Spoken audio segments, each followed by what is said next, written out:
అంటే ఇప్పుడు మీరు నాటకం అన్నారు, షేక్స్పియర్ చెప్పినట్లుగా ఎప్పుడు ఈ జీవితం ఒక నాటకంగానే భావిస్తూ ఉంటారా మీరు? జీవితం ఎప్పుడు నాటకమే. షేక్స్పియర్ చెప్పినా చెప్పకపోయినా, ఉమ్.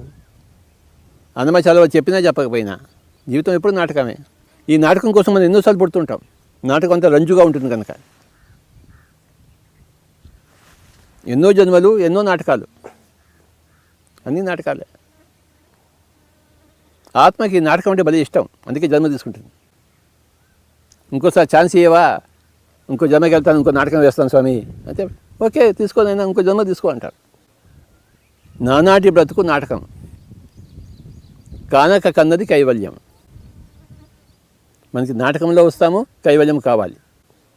నీకు బాగా ఆకలి లేకపోతే నువ్వు భోజనం రుచిగా ఉంటుందా? ఉండదు స్వామి.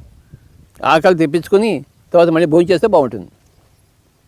భోజనం మీద భోజనం ఎవడో చేస్తాడా? ఆకలి కరలాడితే ఆ భోజనం రుచిగా ఉంటుంది.